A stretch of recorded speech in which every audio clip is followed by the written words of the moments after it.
There's nothing like a day in the life of New York City from above.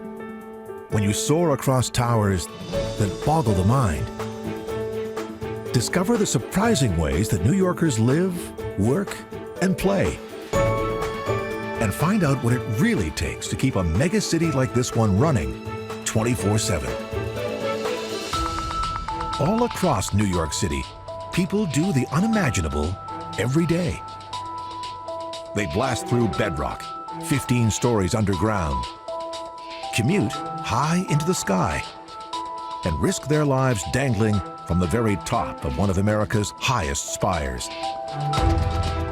In a city that suffered tremendous tragedy, New York's bravest have to train hard, while others spend their days hovering high above to keep an eye on the streets below. There's no end to the hard work and ingenuity that enables New York City to thrive. And the vast systems that make life here possible never sleep. A famous writer once called it a magnificent jewel. A city whose streets pulse through the night with enough power to dazzle millions around the world. And rival towers that compete for the spotlight with their signature crowns. All this in just one day in the life of America's biggest metropolis, the city of New York.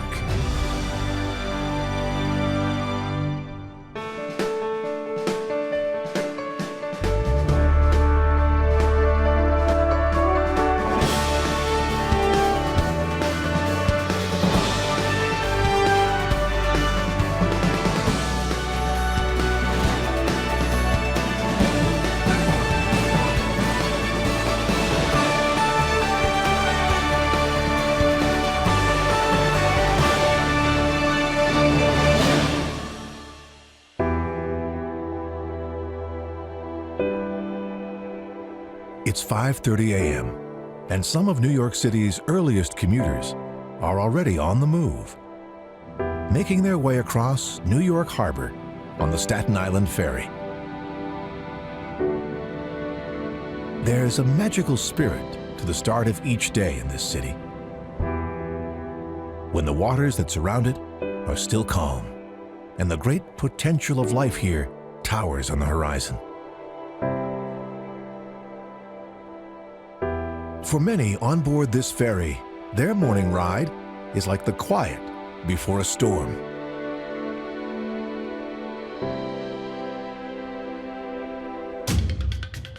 As soon as they reach the dock at Whitehall Terminal, they pour off as another day in the remarkable life of New York City begins. This city is home to over 8 million people, more than the populations of Los Angeles, Dallas, Chicago, and Miami combined. It also covers more than 300 square miles and is divided into 5 separate boroughs. The borough of Staten Island lies in the south at the entrance to New York Bay. To the east are the most populated boroughs of Brooklyn and Queens. To the north is the Bronx. And then there's the long, narrow island of Manhattan, which lies along the Hudson River.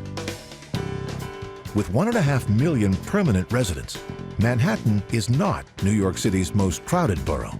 But during weekdays, Manhattan's population doubles as commuters and others flood in from across the city, as well as from Connecticut, New Jersey, and other towns in New York State.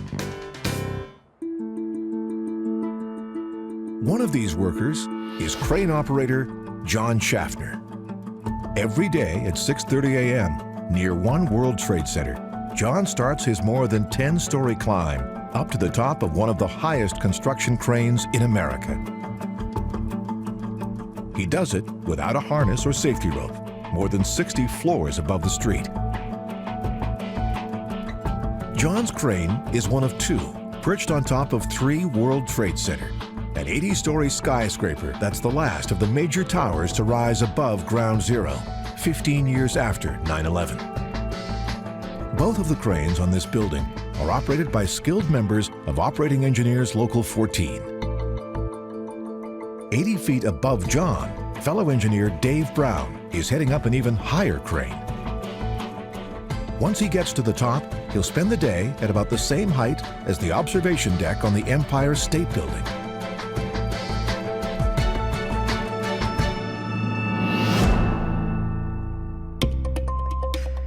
Most New Yorkers don't get a chance to see crane operators making their morning commutes, and it's easy to understand why. From the ground, they are just tiny specks clambering into the sky. Every day before he puts this towering machine into motion, John heads up to the crow's nest above the cab to check the crane's steel cables and pulleys. Still unsecured, he's now about 1,000 feet above the street. Some of the best operating engineers won't even work at this height because of the risks. Dave's not one of them. In the crane above John, he's ready to go with his first assignment. He needs to pluck more than 10 tons of steel off of a trailer that's parked hundreds of feet down on the street below. He lowers the crane's massive hook. On the ground, 2 ironworkers, known as connectors, attach the girders to the hook. Safely balancing a heavy load like this one on a cable that's just 33 millimeters thick is one of the most skilled jobs in ironwork. As soon as it's ready, a signalman on the street gives Dave the okay on the radio to lift away. Operating construction cranes on skyscrapers takes a steady hand. Sometimes the loads Dave and John lift are completely out of their line of sight. They have to rely on load charts, computer screens, and workers below to make sure everything remains okay as the steel rises through the air. It takes about 5 minutes for 25,000 pounds of steel to climb 70 stories. These massive forms will be used to frame out the tower's upper floors. Now, Dave can see what he's lifting with his own eyes as he brings them in to ironworkers below. They disconnect the load and free up the crane as fast as they can. When the weather's good, cranes like these have to remain in almost constant motion. They are responsible for lifting almost every tool, machine, and new piece of the building as it grows higher and higher. On crane number 2, John is now in the middle of another lift. One of the biggest dangers of crane work is rough weather. An unexpected blast of wind could send these massive columns crashing through the windows of the neighboring office tower. It's one reason tower cranes aren't allowed to operate in New York City if the wind speed tops 35 miles per hour. There are also strict regulations on where they can position their hook on the boom based on the weight of the load. Get it wrong, and the entire crane could topple over. Every single move Dave and John make has potentially deadly consequences for people below. They have to maintain laser-like focus every second their load is in the air. Building New York City's skyline wouldn't be possible without a carefully choreographed dance of skilled workers and towering machines like these. Every morning at 7 a.m., just as John and Dave are setting their cranes in motion, millions of Americans across the country are starting their day right here on the streets of New York City as they tune into the morning shows of the big 3 major networks. The Today Show first aired more than 60 years ago, and crowds still gather every morning outside its street-side studio at Rockefeller Center, hoping to see themselves on television. Meanwhile, residents of Roosevelt Island in the middle of the East River are just setting out for one of the most unique commutes in the city. They're heading into Manhattan by aerial tramway. When it began operating in 1976, this was the only tram of its kind in the nation. Those who live on this narrow New York City island have relied on it ever since.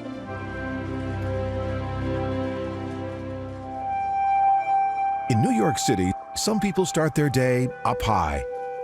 But there are others who have to prepare to spend an entire 8-hour shift drilling through bedrock deep underground. This massive pit in Long Island City, Queens, is how they get there. It's the entrance to the largest transportation infrastructure project in the nation, a series of new rail tunnels into the city called East Side Access. It will enable commuter trains for the first time ever to travel directly from Long Island to Grand Central Station on Manhattan's East Side, by passing under Roosevelt Island. This $10 billion project is being built by one of New York's most legendary labor unions, Local 147, better known as the Sandhogs. For more than a century, the Sandhogs have been blasting through bedrock under New York to build the bridges and tunnels that connect the city's 5 boroughs. They got their name while building the Brooklyn Bridge back in the 1870s. To create firm foundations for the bridge's towers, they had to work in air chambers underwater and dig dozens of feet straight down through sand until they reached solid bedrock. They've been called Sandhogs ever since. More than any other workers, the Sandhogs have been responsible for turning New York City into one giant metropolis. They carved out the vast system of tunnels that carry fresh drinking water from the city's reservoirs into all of the 5 boroughs. They drilled out more than 6 major train tunnels that lead in and out of Manhattan.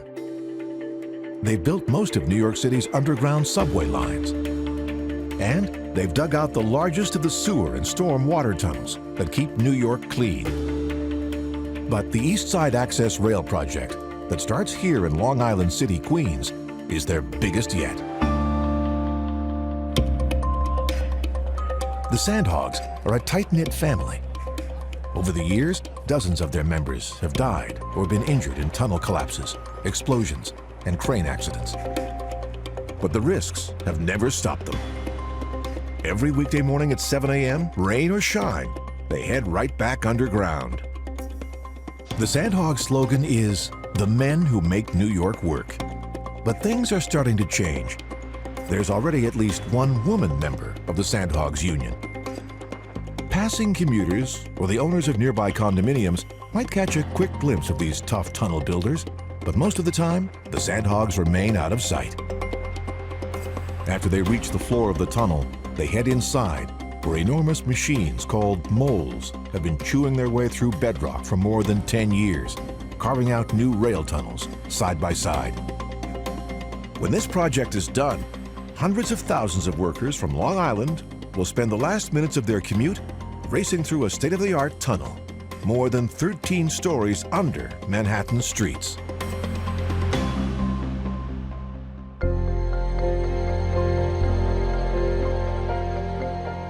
From its outer boroughs, the sight of New York City's skyline on the horizon inspires awe.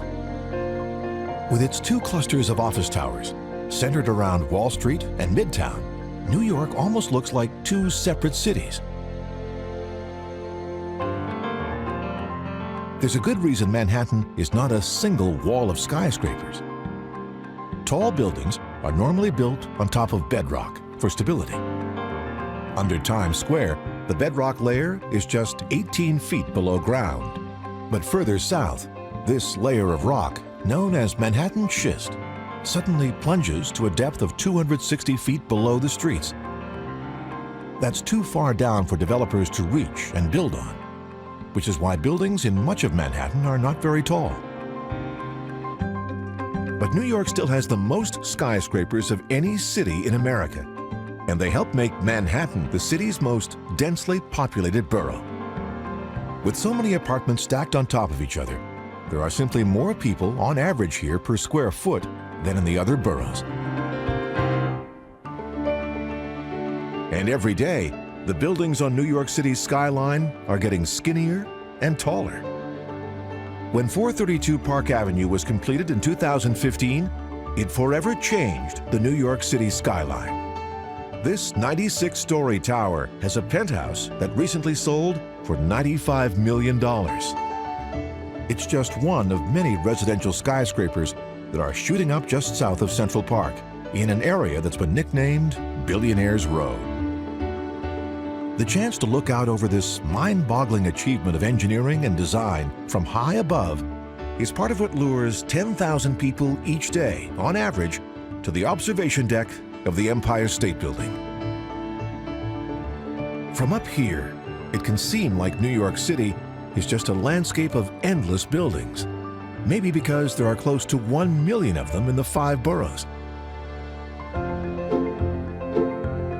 But when you start peering down into New York streets, you begin to realize that this city has a surprising number of open spaces. One of them is Bryant Park at 42nd Street and 6th Avenue. At 10 a.m., hundreds gather here and fill the lawn for group yoga, New York style, surrounded by office towers. But one of the most interesting open spaces lies on Manhattan's West Side. It's an old elevated railway track that's been transformed into a public park. It winds for 1.5 miles through the city, just above the streets. This rail line was originally constructed in the 1930s to protect New Yorkers from being injured and even killed by the steam engines that used to roll right down the middle of 10th Avenue. After freight trains stopped running on the West Side line in the 1980s, the elevated track fell into disrepair. Developers initially shunned the idea of repurposing this industrial structure, but today, the High Line is a ribbon of green space that practically hovers over the busy streets below. It's often hailed as one of the top 10 places to visit in New York City.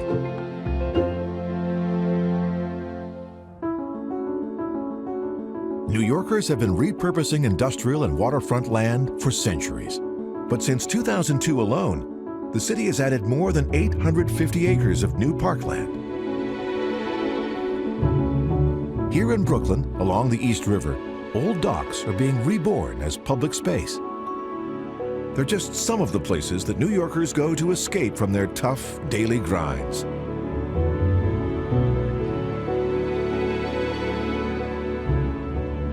For others, it's swimming laps in the middle of Central Park, or heading to the Metropolitan Museum. Here on the museum's roof, exhibits draw big crowds. Today, they've come to see a work by British artist Cornelia Parker. It's a temporary installation inspired by the creepy house featured in the Alfred Hitchcock thriller Psycho.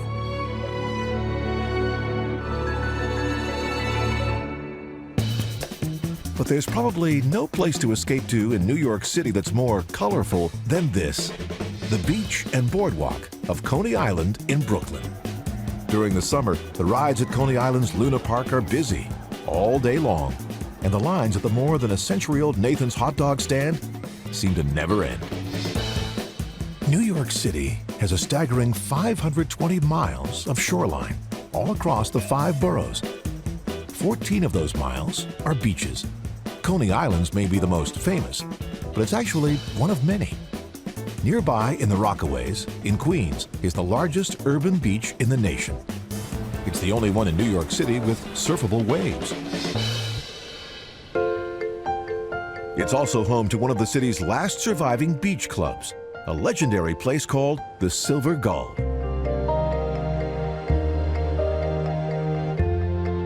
Members here are known for their elaborately decorated cabanas, which are stacked on 2 floors right in the sand.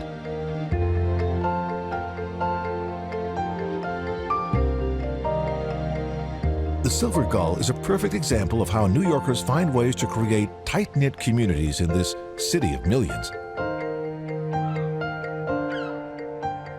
One member described what it's like after the Silver Gull closes its doors every fall. "All winter we count down the days to summer," he said. "We're really just one big family."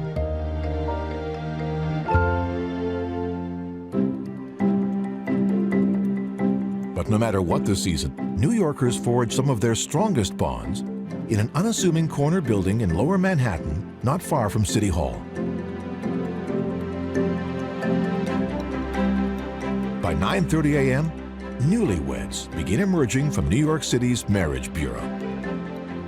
Some New Yorkers come here to get their marriage licenses and get married at the same place, which is why these steps are covered with confetti all day long. New York City rivals Las Vegas as the wedding capital of the nation. It issues up to 330 marriage licenses every weekday.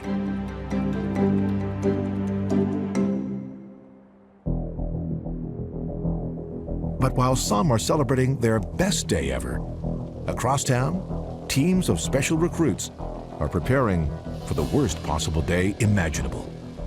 They're learning how to rescue their fellow New Yorkers from fires, accidents, and disasters. It's 11 a.m. at the Fire Department of New York's Training Academy at Randall's Island on the banks of the East River. It's where every new recruit to the New York City Fire Department is put to the test with flames, smoke, and tough physical training. These probationary firefighters, known as probies, will train here for up to 6 months. Just as they would in Army boot camp, they all have to abide by a long list of strict rules, from the uniforms they wear to the way they address superiors. During much of their training, probies have to wear up to 100 pounds of gear. It's the toughest firefighting program in the nation. Recruits learn how to cut through roofs of burning high-rises, how to rappel down tall buildings to rescue potential victims inside, how to put out fires on a tanker ship at a New York City pier, and how to free passengers from rolled vehicles on New York City streets.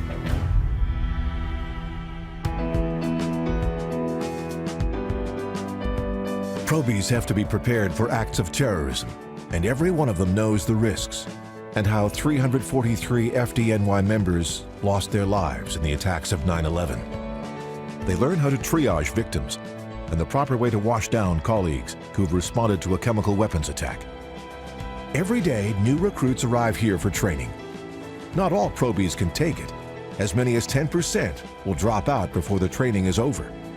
But those who do graduate will get the honor of being assigned to a firehouse in one of the 5 boroughs as one of more than 10,000 New York City firefighters.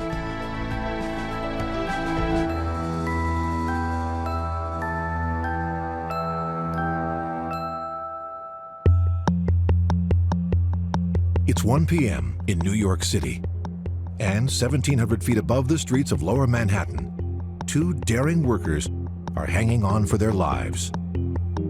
They're clinging to the very top of the spire of One World Trade Center, also known as the Freedom Tower. When it was completed, it was the highest building in the Western Hemisphere, topping out at a symbolic 1,776 feet above the city streets. Each man is attached with 4 different clips, 2 from his front and 2 from his back, with ropes called lanyards. They are covering the structure with antenna panels that will be used for television broadcast.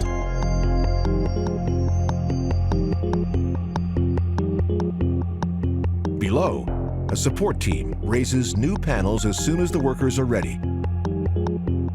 Every tool they use is attached to a safety tether. Even a small wrench falling from this height could reach a speed of 100 miles per hour by the time it hits the street.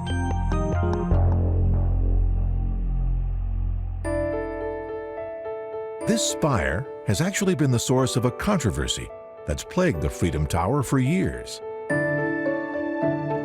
Originally, the tower's design called for the spire to be covered with white angular forms that would provide a dramatic transition from the building's glass facade up to the sky.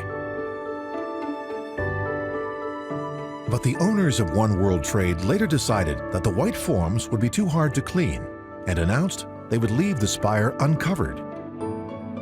Many New Yorkers, including the building's architect, felt betrayed. They argued that a bare steel structure was not an appropriate way to top out a building that had risen from the ashes of Ground Zero.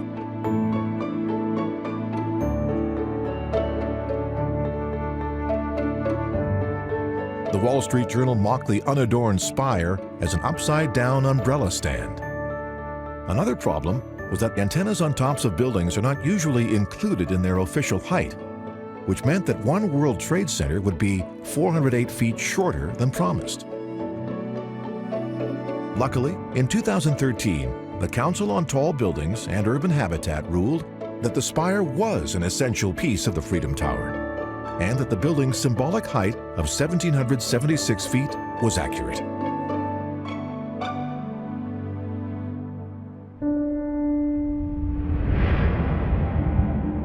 Today, the biggest concern of these workers is to finish their job and get back down before sunset. Until they do, they'll have a spectacular view of New York City's 5 boroughs and beyond. Being clipped in for hours 1,700 feet above Manhattan is one of the most extreme ways that people in New York City spend their days. But across town, there are thousands who spend weeks and even months locked away behind bars.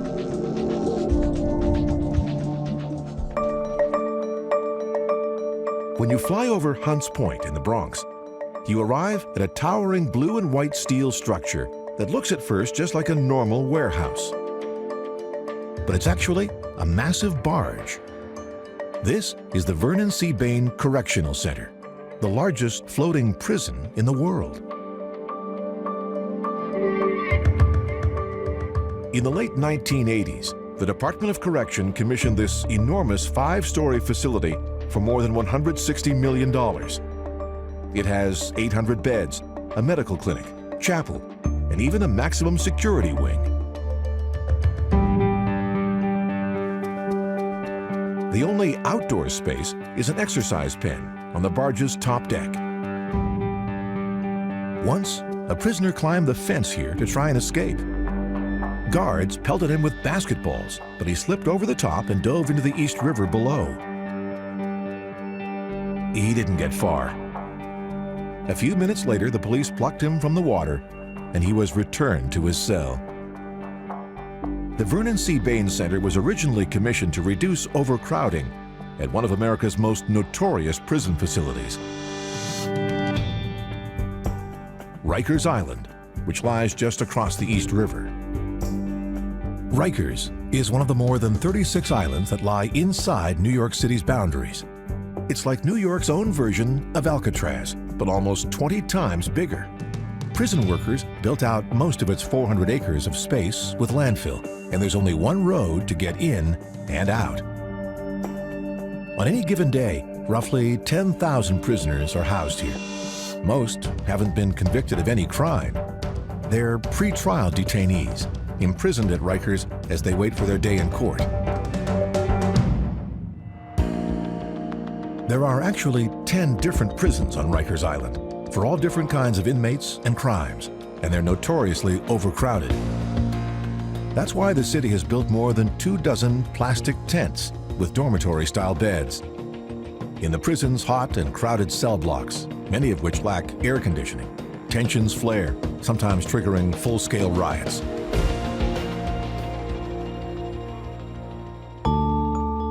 But every day, a few detainees are allowed to leave Rikers, not so they can go to court, but so they can volunteer for a tough job that most of their fellow New Yorkers would never apply for. Every weekday morning, a Department of Correction bus carrying prisoners makes its way over this bridge. It leads to City Island, the only inhabited island in the Bronx. From the air, it looks like a seaside town in New England until you see the skyscrapers of Manhattan behind it. Many who live here say they could never imagine living anywhere else. Some moviegoers know City Island thanks to films like Long Day's Journey into Night, starring Katharine Hepburn, The Royal Tenenbaums, or Angelina Jolie's Love Is All There Is, which was partly filmed here. There are no film crews out today, as the inmates from Rikers make their way down City Island's only main street. They are headed to a dock on the East Shore.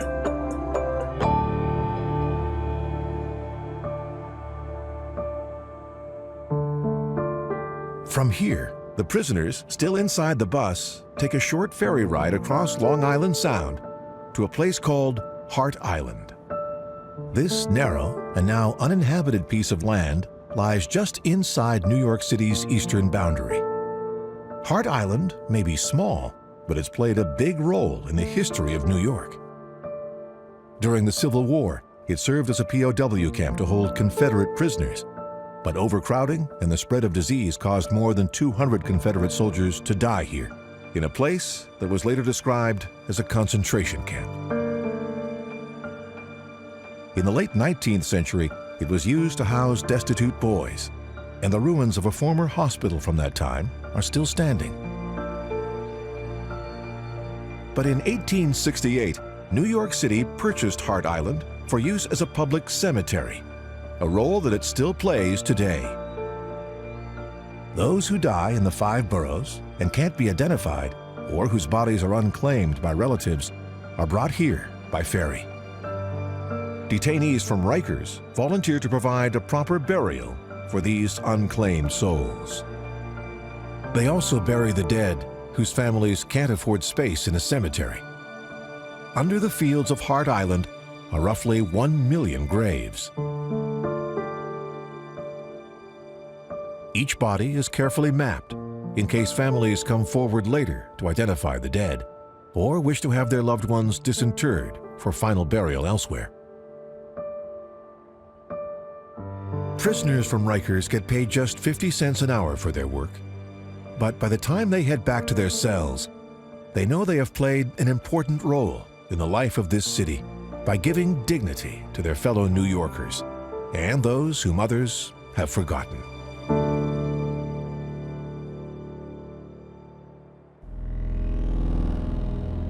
It's 4 p.m. and a helicopter carrying a team of air and marine agents from U.S. Customs and Border Protection is heading into the port of New York and New Jersey.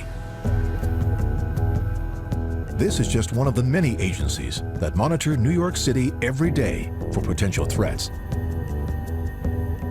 Out on the water, they're joined by the U.S. Coast Guard and the NYPD.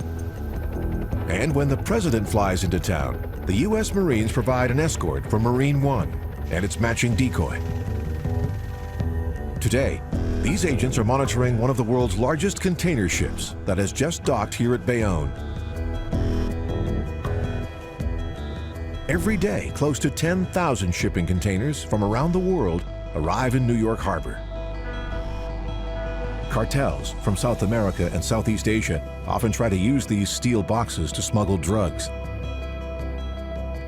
They know that it's virtually impossible for U.S. authorities to look inside every container, but experienced eyes in the sky can quickly spot illegal activity and cargo.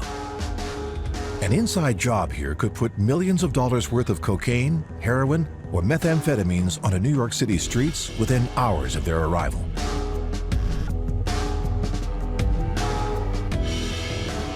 In 2015, agents at a New York pier inspected a container from the South American nation of Guyana. They discovered that it was full of frozen shrimp that had been gutted and stuffed with $12 million of cocaine. Today, everything on this ship appears to be in order.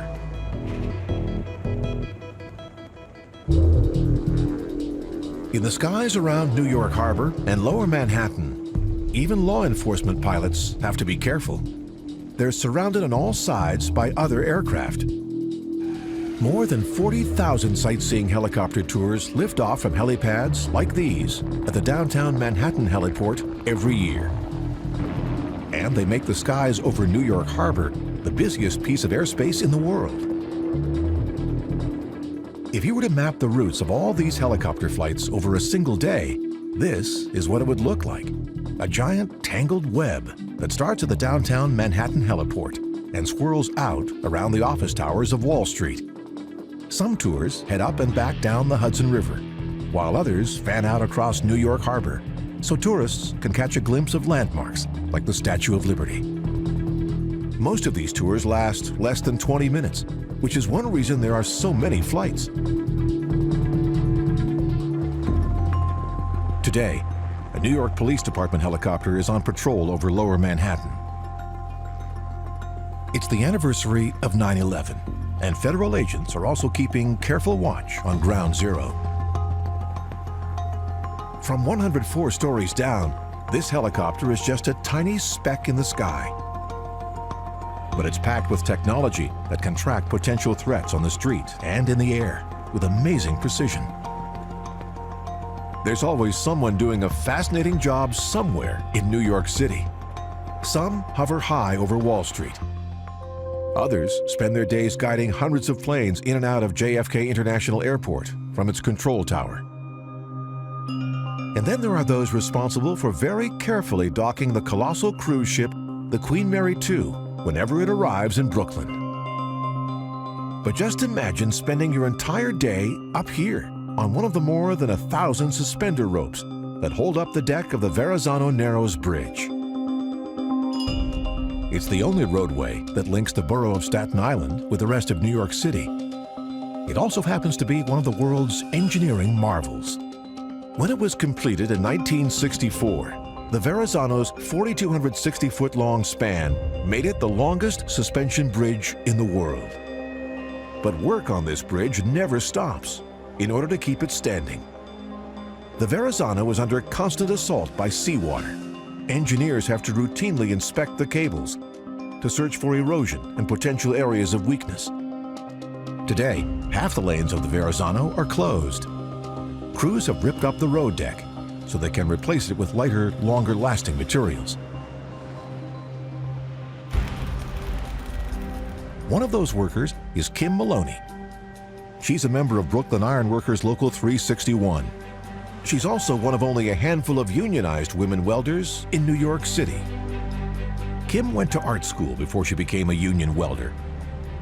Now, she and her fellow ironworkers have signed on to a very tough job. Up to 10 hours a day for 3 years, they'll have to endure rain, snow, icy winds, and the constant noise and exhaust of the nearly 200,000 vehicles that cross the Verrazano every day. Kim's job today is to drive new bolts into the bridge's steel girders. They'll be used to attach new sections of roadway. Delays in this massive project could be catastrophic for the tens of thousands of people who depend on the Verrazano every day, and could even impact the city's economy. But up here, safety, not speed, has to come first. One slip on a beam could send Kim free-falling 228 feet into the water below.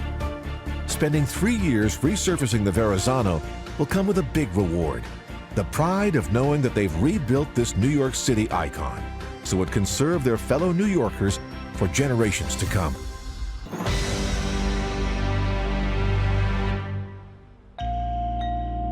Today, when Kim's shift is over, she'll head for home, just as the sun is setting over Manhattan. But as the workday in New York comes to an end, it's time for night to come to life in the city that never sleeps. At 8 p.m., New York's bridges, tunnels, and highways are still packed with commuters. Workers in New York spend more than 6 hours a week commuting. That's more time on average than workers anywhere else in the nation. Many are still making their way home, but others are just starting out for their night shifts. One place where New York City's day and night workers get a glimpse of each other is here, on the Manhattan Bridge to Brooklyn, where their subway cars roll right past each other. It's New York's version of the changing of the guard.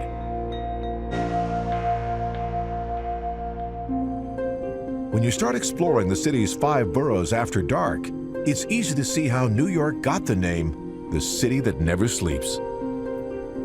Here, inside the New York Times' vast printing plant in College Point, Queens, workers from multiple unions are getting ready to print 300,000 copies of tomorrow's paper as soon as they get the digital files from the editors in Manhattan.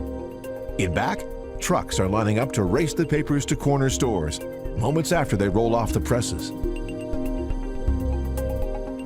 Nearby, hundreds of taxi drivers are starting their shift by lining up to wait for passengers arriving here at LaGuardia Airport. The runways at this major New York City airport start getting quiet after midnight to help reduce noise for residents nearby. But air traffic controllers in the tower are on duty 24/7. They have to be ready to guide late arriving flights in for safe landing. For those lucky enough to arrive at New York City's airports at night, there's simply nothing like catching a glimpse of the Manhattan skyline. Writer Thomas Wolfe once described it this way: New York blazes like a magnificent jewel in its fit setting of sea and earth and stars. During the day, the buildings on New York's skyline are the city's heroes. But as soon as the sun sets, its streets quickly steal the spotlight when they transform into flowing rivers of light. The spectacle of New York City at night may dazzle humans, but it's not so good for birds. Every year, tens of thousands of these creatures die as they try to navigate the city's nighttime mix of darkness, artificial light, and reflective glass. Some commercial property owners turn off their lights at night during peak migration season to give the birds a better chance of survival. But one light here on the ground glows 24/7.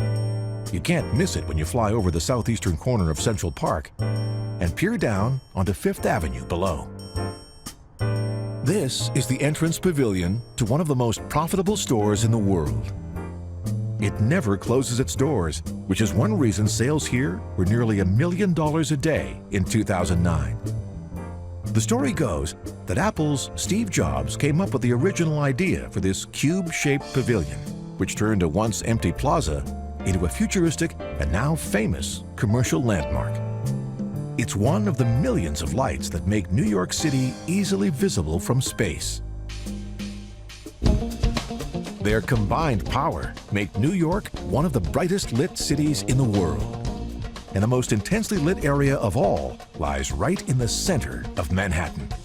From high above, it almost looks like the Las Vegas Strip has been plunked down in Midtown. This is the LED glow of Times Square. It's been the heart of light and advertising in New York City, if not the world, since 1904. That's when the square's first light bulbs were switched on over a billboard for a popular Tennessee whiskey called Trimble. Installed at this triangular intersection at 7th Avenue and Broadway, the newly lit sign could be spotted from almost a mile away. That kind of visibility is why this crossroads is still the dazzling display of multi-story screens, signs, and computer-controlled LED billboards that it is today. But all around Times Square, millions of other lights also burn 24/7. After dark, the tinted windows of the 58-story Trump Tower give it a mysterious glow. And nearby, lights inside the 96-story tower at 432 Park Avenue showcase some of the most amazing skyscraper technology on Earth. Just below the top floor penthouse are giant dampers that take up 3 entire floors. Tall, skinny towers like this one can sway a lot in the wind, so engineers have installed enormous shock absorbers and counterweights to control the sway. They're not for safety, but comfort, to help keep the owners of these apartments from feeling woozy and regretting they shelled out tens of millions of dollars for one of the most spectacular views in the world.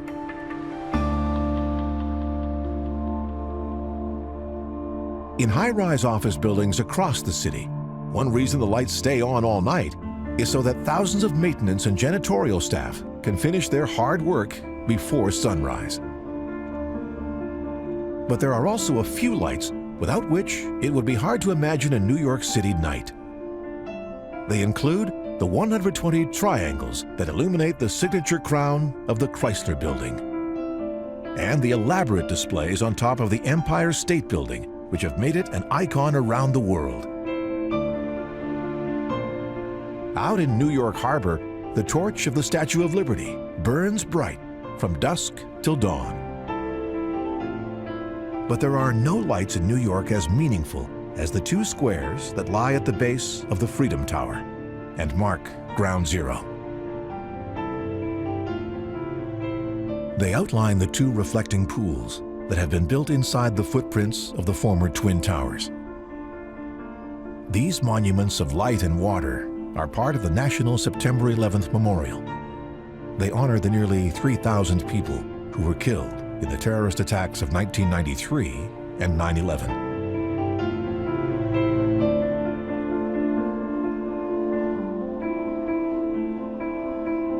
At night, these pools and their lights keep guard over Lower Manhattan.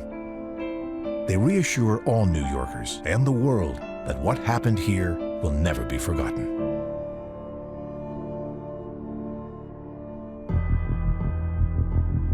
Without its lights, New York City would simply vanish in the night sky. This entire metropolis would be lost against the dark waters that surround it. 40 years ago, that's exactly what happened. when city residents were suddenly plunged into darkness during a legendary blackout.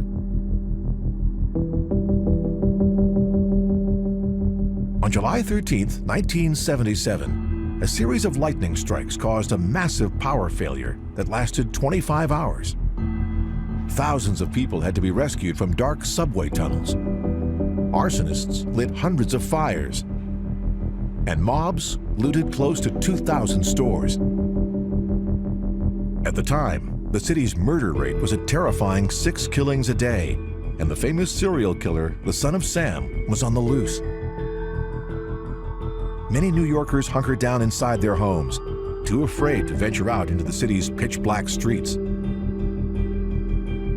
A Japanese newspaper captured the feeling at the time with its headline, "Panic Grips New York." Time magazine called it a night of terror. Today, if there's anyone who takes comfort from New York City's lights, it's those who have to head out after dark to work the night shift when their fellow New Yorkers are sound asleep. At 2 a.m., an F train winds through Brooklyn. After its passengers step off at the last station on the line, the conductor still has one more stop to go. It's a place known as the Coney Island Complex. Every night, hundreds of subway cars arrive at this facility in Brooklyn. They fill every track in the yard. The Coney Island Complex is the largest subway maintenance shop in America. This is the place where most of the city's subway cars come to get inspected and repaired, just in time for the next morning's commute. Workers at this yard are some of the city's quiet heroes, working the night shift so that millions of their fellow New Yorkers will be able to get to work at sunrise. Every rider knows what it's like when a train is suddenly pulled from service or breaks down in a dark tunnel between stations. The reason that doesn't happen more often is because of the hard work done here, 24/7. When the 2012 hurricane Superstorm Sandy hit New York City, 4 feet of salt water flooded the tracks and shorted out the switching system that directs trains in and out. To keep the complex running, workers had no choice but to operate every switch on every track by hand, just as their forebears used to do back in the 19th century. 7 nights a week, the lights here at the Coney Island Yard burn until dawn, as crews race to ensure trains like this one will speed through the system for another 24 hours without a hitch.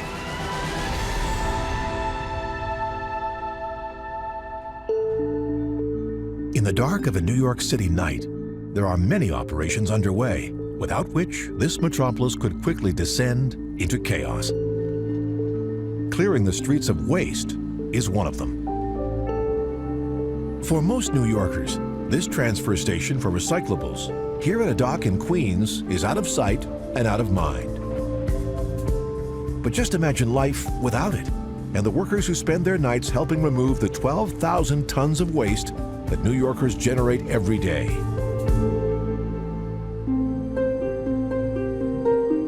But there is one facility here designed to celebrate the important role it plays in the daily life of millions of New Yorkers. This colorful structure may look like a futuristic art museum, but it's actually New York City's largest wastewater processing plant, known as Newtown Creek. Up to 1.5 million gallons of raw sewage from across Brooklyn and Manhattan are processed here every day. Its oddly shaped stainless steel forms are known as digester eggs. Inside the eggs, heat and bacteria break down the sewage, digesting it into water, gases, and solid sludge that's dried and later sold as fertilizer. Residents of Greenpoint could have ended up living next to an industrial eyesore, but the Department of Sanitation hired top engineers to design it, and a French lighting specialist who came up with the idea of making the eggs glow with blue light.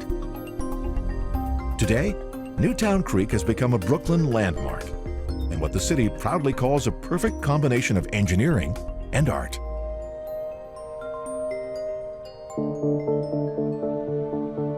Ever since it was founded, Ingenuity has built New York.